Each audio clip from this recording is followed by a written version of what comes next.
கீலக ஸ்தோத்திரம். கீலக ஸ்தோத்திரத்தோடு ഋഷി വിശുദ്ധ ജ്ഞാന ഋഷി.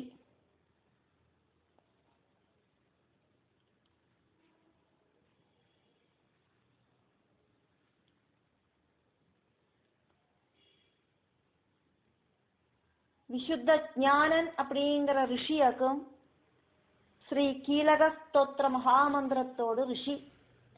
சந்தசு அப்படிங்கிறது அனுஷ்டுப்பு. 8 அக்ஷரங்கள் வீதம் 4 லைன், 4 32 ஸ்லோகம். இதுல தேவதை சண்டிகாதேவி, அதே மாதிரி பீஜம், சக்தி, கீலகம் இப்படிங்கிற பீஜாட்சரங்கள் எல்லாம் சொல்லப்படுறது. அப்படி இதெல்லாம் சொல்லிட்டு ஸ்ரீ சண்டிகாதேவியோடு அந்த அனுகிரகம் கிடைக்கிறதுக்காயிட்டு இது ஜெபிக்கிறோம் அப்படின்னு பிரார்த்தனை செய்யப்படுறது. அதாக்கும் விநியோக ஸ்லோகம். அஸ்யா அப்படின்னா கீலக ஸ்தோத்திரத்தோடு, அஸ்ய ஸ்ரீ கீலக ஸ்தோத்திர மகாமந்திரஸ்ய, கீலக ஸ்தோத்திரத்தோடு ரிஷி அப்படிங்கிறது விசுத்த ஞான ரிஷி, சந்தசு அப்படிங்கிறது அனுஷ்டுப்பு, தேவதை சண்டிகை ஸ்ரீ சண்டிகா தேவதா. அதுக்கப்புறம்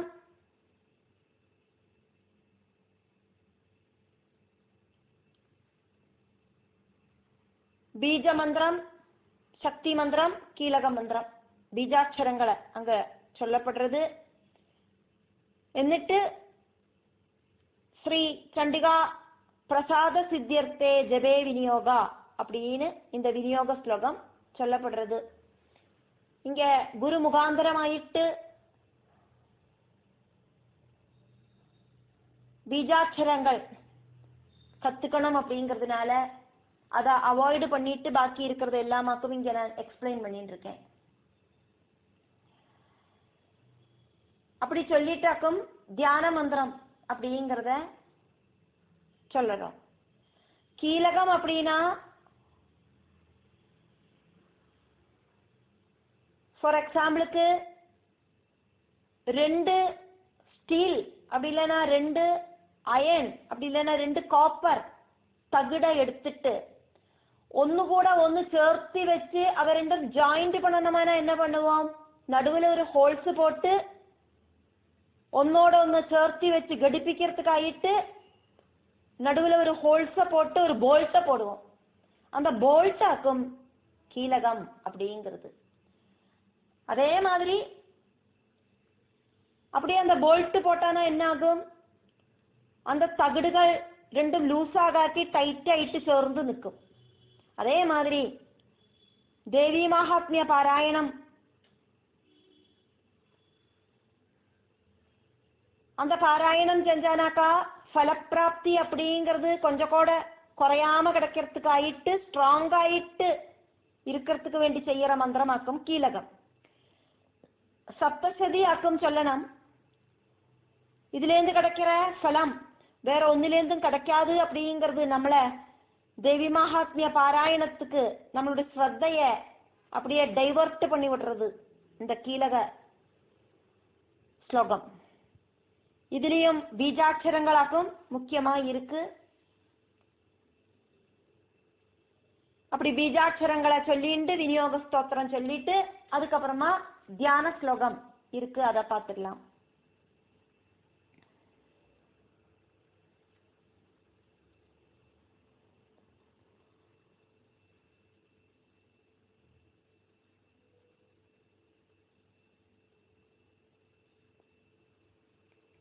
நக குலதெய்வதம், எங்களோடு குலதெய்வத்தை நௌமி நான் ஸ்துதிக்கிறேன் அப்படின்னு தியான மந்திரத்துல சொல்லப்படுறது. பலவித நாம ரூபங்கள் இருக்கிற குலதெய்வத்தை இதுல ஸ்துதிக்கப்படுறது. லலிதா பரமேஸ்வரி ரூபம் இதுல வர்ணிக்கப்படுறது.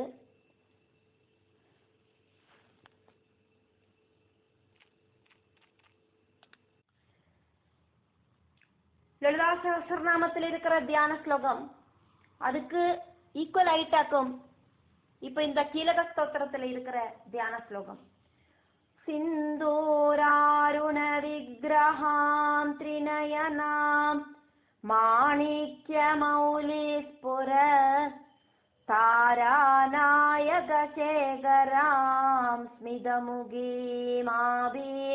வச்சோருஹாம் पाणिभ्यामलिपूर्णरत्नचषकं रक्तोत्पलं बिभ्रति सौम्यां रत्नगडस्थरक्तचरणां ध्यायेत् परामम्बिकां ध्यायेत् पद्मासनस्तां विकसितवदनां पद्मपत्राय दाक्षे हेमाभां पीतवस्त्रा करकलिदलसद्हेमपद्माम्बराङ्गे सर्वालङ्कारयुक्तां सददमभयदां भक्तनम्रां भवानी श्रीविद्यां शान्तमूर्तिं सकलसुरनुदां सर्वसम्पत्प्रदात्री सगुङ्गुमविलेपनामणिगचुम्बिकस्तूरिका समन्दहसितेक्षणा ससरचापपाशाङ्कुशा अशेषजनमोहिनीमरुणमाल्यभूषाम्बरा जबाकुसुमबासुरा जपविदौ स्मरेदम्बिकाम् अरुणा करुणातरङ्गिताक्षी धृतपाशाङ्कुशपुष्पबाणचापा अणिमादिभिरावृतामयोगे अहमित्येव विभावये भवानी.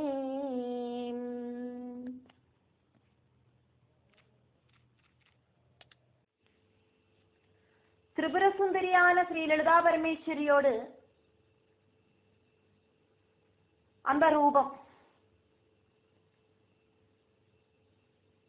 லலிதா சஹஸ்ரநாமத்துல திரிபுர சுந்தரியோடு அந்த லலிதா பரமேஸ்வரியோடு ரூபத்தையாக்கும் தியான ஸ்லோகமாயிட்டு கொடுக்கப்பட்டிருக்கு. அதே தியான ஸ்லோகம் மாதிரிதான் இதுல கொடுத்த தியான ஸ்லோகமும். இந்த பிரபஞ்ச காரணம் பரமாத்மாவுக்குமே. அந்த பரமாத்மா தன்னோட சக்தியை உபயோகிச்சுட்டாக்கும் சிருஷ்டி நடத்துறார். அப்படி இருக்கிற பரமாத்மாவோடு சக்தி ஸ்வரூபிணியாக்கும் பராசக்தி இதே பராசக்தியாக்கும் லலிதா பரமேஸ்வரி ஆயிட்டு அவதரிச்சா. சிவனோடு கோபத்துக்கு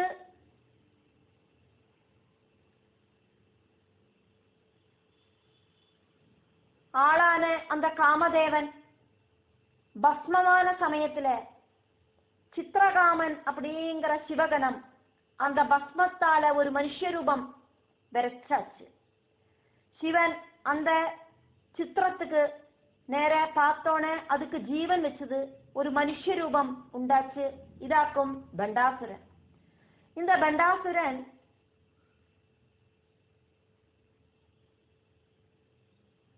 சதருத்ரியம் சொல்லிட்டு சிவனை ஸ்துதிச்சோன,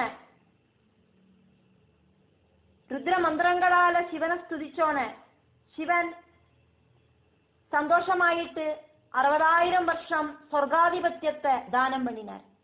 அப்படி அகங்காரம் வந்த அந்த பண்டாசுரன் தேவர்களை துரோகிச்சான், தர்மத்தை க்ஷயிப்பிச்சான். அந்த டைம்ல சங்கடங்களை தேவர்கள் எல்லாம் நாரத மகர்ஷிட்ட போய் சங்கடத்தை சொன்னா. நாரத மகர்ஷி அதுக்கு என்னவாக்கம் பண்ணணும் அப்படின்னு சொன்னார். தேவர்கள்கிட்ட யாகம் செஞ்சு பராசக்தியை பஜிக்கிறதுக்கு உபதேசிக்கிறார் நாரத மகர்ஷி. அப்படி பரமேஸ்வரிய பஜிச்சோன யாகாக்னியிலேந்து ஸ்ரீசக்கரஸ்துதையாயிட்டு தேவி அவதரிச்சா. ஆனா ஒரு கன்യകയ്ക്ക് பண்டாசுரனை வதிக்கிறதுக்கு சாதிக்காததுனால அந்த தேவி ஒரு வரணமால்யம் வானத்துக்கு தூக்கி போட்டா. அது பரமசிவனோடு கழுத்துல வந்து விழுந்தது. அப்படி தேவி பரமசிவனோடு பாரியாபதம் கிடைச்சது தேவிக்கு. கன்னிகையா இருந்த தேவி சுமங்கலியா மாறினா. தேவி தேவர்களோட ரிக்வஸ்ட் படி 4 நாள் நீண்டு நிக்கிற யுத்தத்துல தேவி பண்டாசுரனையும் பண்டாசுரனோடு கூட வந்த எல்லா அசுரர்களையும் இல்லாம பண்ணினா. அதுக்கப்புறமா தேவி தேவர்களோட பிரார்த்தனைய സ്വീകരിச்சுண்டு காமதேவனை புனர்ஜீவிப்பிச்சா. அதுக்கப்புறம் மகாமேருவோடு சிகரத்தில ശില്പികളാன മയനാലയും விஸ்வகர்மாவினாலையும் உண்டாக்கின ஸ்ரீபுரத்துல போயிட்டு அங்க சிந்தாமணி அப்படிங்கிற கிரகத்துல தன்னோட கணவரோடு கூடிட்டு வசிக்கிறா அப்படின்னு சங்கல்பம். இந்த லலிதா சகஸ்ரநாமம் அதுக்கப்புறமாக்கும் உண்டாச்சு. பிரம்மாண்ட புராணத்திலேயாக்கும் இந்த விஷயம் சொல்லப்பட்டிருக்கு. மகாவிஷ்ணு அவதாரமான ஹயக்ரீவன் அகஸ்திய மகர்ஷிக்கு உபதேசிச்சு கொடுக்கிற ரீதியிலேயாக்கும் அதை சொல்லப்பட்டிருக்கு. ஹயக்ரீவன் லலிதாதேவியோட கதைகளையும் லீலகளையும் எல்லாம் அகஸ்தியருக்கு விஸ்தரிச்சு கொடுத்ததுக்கு அப்புறமா அகஸ்திய முனியோட ரிக்வஸ்ட் படி அந்த ரிக்வஸ்ட സ്വീകരിച്ച് ലളിതാ സഹസ്രനാമത്തോട് മഹാത്മ്യത്തെയും ലളിതാ സഹസ്രനാമവും ഉപദേശിച്ചു കൊടുക്കறத எடுத்து சொல்லப்படுறது. இந்த லலிதா சகஸ்ரநாமம் உண்டாகிறதுக்கு காரணமான ஹயக்ரீவ தேவன் சொல்ற ஒரு கால லலிதா பரமேஸ்வரி தன்னோட பக்தர்களான ஆளுகளுக்கு எப்பவும் ஜெபிக்கிறதுக்கு தேவியோட சாநித்தியம் உண்டாகிறதுக்கு தேவியோட உபதேவதமார்களா இருக்கிற வசினி காமேஸ்வரி இப்படி இருக்கிற வாக்தேவதைகள் கிட்ட தேவி சொன்னா, என்னோட மகாத்மியத்தை எடுத்து சொல்ற மாதிரி 1000 நாமங்களை உண்டாக்கணும் அப்படின்னு. அப்படி வாக்தேவதைகள் அதீவ ரகசியமான சகஸ்ரநாமத்தை மந்திரங்கள் எல்லாம் அதீவ ரகசியமா இருக்கிற அந்த சகஸ்ரநாமத்தை எழுதினா. அதுக்கப்புறமா தேவி தன்னோட சபையில சிம்ஹாசனத்துல உட்காந்துட்டு எல்லா தேவதமாரையும் சாட்சியம் நிறுத்திண்டு வாக்தேவதைகள் கிட்ட லலிதா சகஸ்ரநாமத்தை பாராயணம் பண்றதுக்கு சொல்றா. அதுக்கப்புறமா சந்தோஷத்தோடு கூடிட்டு தேவி இப்படி சொன்னா, தேவியோடு ஆக்ரஹ பிரகாரம் லோக மங்களத்துக்காயிட்டு வாக்தேவதைகள் ரசிச்ச இந்த ஸ்தோத்திரம், தேவிக்கு ரொம்ப பிரியமான இந்த ஸ்தோத்திரம் தேவியோடு பிரீதிக்காயிட்டு பக்தர்கள் எல்லாம் டெய்லி ஜெபிக்கணும் அப்படின்னு. இது ஜெபிக்கிறவா ரொம்ப ரொம்ப சிரேஷ்டமா இருப்பா, அவளோட ஆக்ரகங்கள் எல்லாம் தேவி சாதிப்பிச்சு தருவாள் இப்படின்னு தேவியே அதை நல்லா எக்ஸ்பிளைன் பண்ணி சொன்னா. அப்படி இருக்கிற ஒரு மகாத்மியமாக்கும் லலிதா சகஸ்ரநாமம். அந்த லலிதா சகஸ்ரநாமத்தோட தியான ஸ்லோகத்துல இருக்கிற மாதிரியான ஒரு ஸ்லோகமாக்கும் இந்த தியான ஸ்லோகம் அப்படிங்கிறதையாக்கும் நம்ம பார்த்துட்டு இருக்கோம். அந்த தியான ஸ்லோகம் என்ன அப்படின்னாக்கா, சிந்தூர அருண விக்கிரகம், சிந்தூர நிறம், அந்த நிறம் அருணவர்ணமாக்கும், நல்ல ரெட் கலரா இருக்கிற நிறம். அந்த ஒரு வர்ணத்திலேயாக்கும் தேவியோட விக்கிரகமான சரீரம். தேவி ஜொலிச்சு நிற்கிறா. 3 கண்கள் இருக்கு தேவிக்கு. 3வது கண்ணு அப்படிங்கிறது ஞான திருஷ்டியாக்கும். தேவியோட கிரீடம் மாணிக்க கல்லுகள் எல்லாம் பதிச்சு இப்படி வெட்டி தளங்குறது. அதுக்கு மேல சந்திரக்கலை அலங்காரம் ஆயிட்டு இருக்கு. எப்பவும் சிரிச்சுன்னு இருக்கா தேவி. ஆதீனவற்றோருகாம், தேவியோடு மாறிடம் குழந்தைகளுக்கான மாதிரி வாத்சல்யத்தை சொரஸ்தறது. 2 கையில அழி அப்படின்னா வண்டு, செந்தாமரை பூ மாதிரி இருக்கிற கை. அந்த சௌரபியத்தை ஆஸ்வதிக்கிறதுக்காயிட்டு வண்டுகள் வருது. 2 ரத்ன கும்பங்களில தேவி சசகம் வச்சுருக்கா. இது கூடாதைக்கு கையில சுவந்த கலர்ல தாமரையை இப்படி விரல்ல வச்சு கறக்கின்னு இருக்கா. தேவி சௌமிய ரூபத்தில் இருக்கா. காலு ஒரு ரத்னம் பதிப்பிச்ச குடத்துக்கு மேல சுவந்த துடுத்த மிருதுவான தேவியோட பாதத்தை அப்படி ஏற்றி வச்சுட்டு இருக்கா.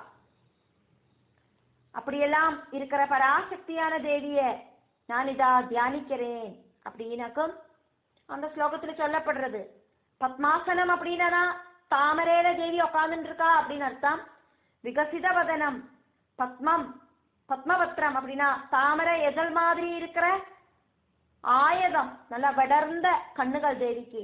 சொர்ண வர்ணத்தோடு கூடின பீத வஸ்திரம் தேவி உடுத்தின்னு இருக்கா. கர கலசது அப்படின்னா லெசர் ஹேமா அப்படின்னா சொர்ண பத்மம், நல்ல வெட்டி திளங்குற சொர்ண தாமரப்பூ.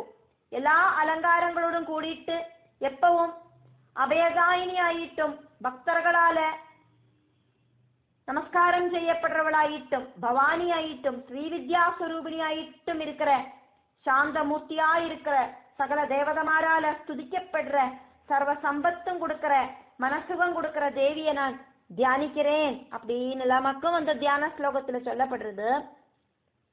தேவி நெற்றித்தடத்துல குங்குமத்தை வச்சுட்டு இருக்கா.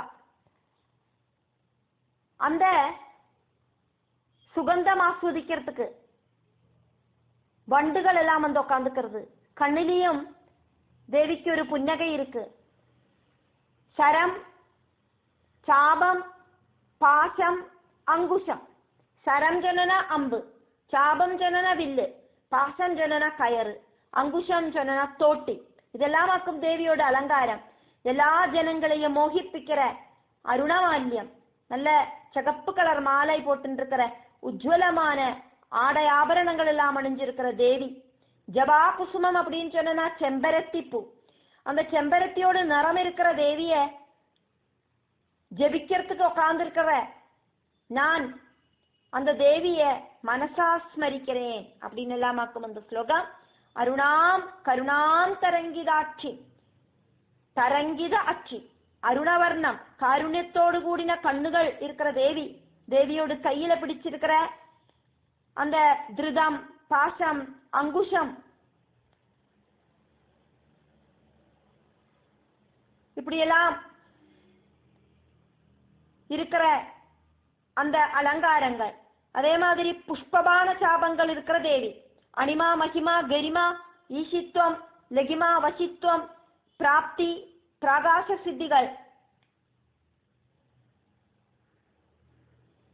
இதெல்லாம் தேவிய பூஜிச்சானா கிடைக்கும். அஷ்ட ஐஸ்வர்யங்கள் ஒரு பொன் கிரீடம் மாதிரி தேவிய சுட்டப்பட்டு நிற்கிறது. அப்படி இருக்கிற மகேஸ்வரியான தேவிய நான் இப்படி என்னோட மனசுல தியானிக்கிறேன் அப்படின்னு எல்லாமக்கும் அந்த ஸ்லோகம் சொல்லப்படுறது. கீலக ஸ்தோத்திரத்தோடு தியான ஸ்லோகம்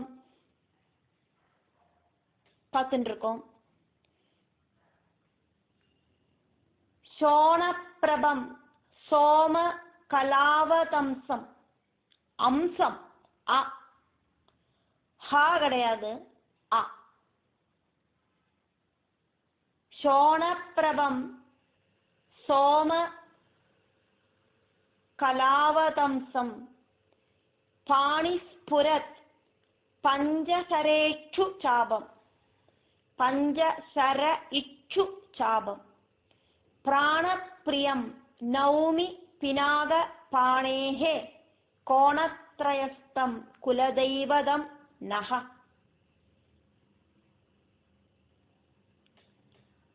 சோணப்பிரபம் சோமகலாவதம்சம் பாணிஸ்புரத் பஞ்சசரேச்சு சாபம். பிராணப்பிரியம் நௌமி பினாகபாணே கோணத்ரயஸ்தம் குலதெய்வதம் ந. குலதெய்வதம் நஹ நௌமி. குலதெய்வத்தை எங்களோடு குலதெய்வத்தை நான் ஸ்துதிக்கிறேன். நக குலதெய்வதம் நௌமி, எங்களோடு குலதெய்வத்தை நான் ஸ்துதிக்கிறேன். பலவித நாம ரூபங்கள் இருக்கிற குலதெய்வத்தை ஸ்துதிக்கிறேன். லலிதா பரமேஸ்வரி ரூபத்தை இங்க வர்ணிக்கப்படுறது. சோணப்பிரபம் அப்படின்னா சிந்தூர அருண விக்கிரகாம் அப்படின்னு லலிதா சகஸ்ரநாமத்துல சொல்லற அதே வேர்டு தான் இங்க சொல்லப்பட்டிருக்கு. அப்போ சகப்பு கலர்ல ஜொலிச்சு நிக்கிற தேவி அப்படின்னு அர்த்தம். சோம கலாவதம்சம், சந்திரக்கலை சிரசுக்கு கீழே வச்சுட்டு இருக்கிறவள் அப்படின்னு அர்த்தம். பாணிஸ்புரத் பஞ்ச சர இச்சு சாபம். பாணிஸ்புரத் பஞ்ச சரேச்சு சாபம். இச்சு அப்படின்னா கரும்பு, கரும்பினால வில்லு வச்சுட்டு இருக்கா தேவி அப்படின்னு அர்த்தம். 5 அம்புகள் கையில தேவிக்கு இருக்கு. அந்த 5 அம்புகள் அப்படிங்கிறது பஞ்சபூதங்களோடு சூக்ஷ்ம ரூபமான பஞ்ச தன்மாத்திரங்களாக்குமே. அப்படி பஞ்ச தன்மாத்திரங்களா இருக்கிற 5 பூக்களை தேவி வச்சுட்டு இருக்கா. அதாக்கும் தேவியோட கையில இருக்கிற அந்த 5 அம்புகள் அதுதான் ശരിക്കും மாயாசரம், மாயாதேவியோட சரமாக்கும். அது அந்த சரத்தாலியாக்கும் தேவி அத்தனை பேரையும் அட்ராக்ட் பண்றா. பிராணப்பிரியம், பினாக பானேஹே. பினாகம் சொன்னா மகாதேவனோட கையில இருக்கிற வில்லு. அந்த பினாகம் கையில வச்சுட்டு இருக்கிற மகாதேவனோடு பிராணப்பிரியா இருக்கிற தேவி. கோணத்ரயஸ்தம், திரிகோண மத்தியத்துல ஸ்ரீசக்கர மத்தியத்துல பிந்து ரூபத்துல இருக்கிறவள் தேவி.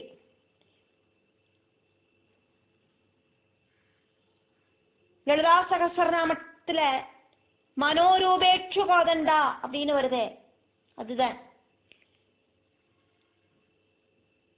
இப்படியெல்லாம் இருக்கிற தேவிய நான் தியானிக்கிறேன் அப்படின்னு. சோண பிரபம் சோம கலாவதம்சம் பாணிஸ்புரத் பஞ்சசரேட்சு சாபம் பிராணப்பிரியம் நௌமி பினாகபாணே கோணத்ரயஸ்தம் குலதெய்வதம் நாம்.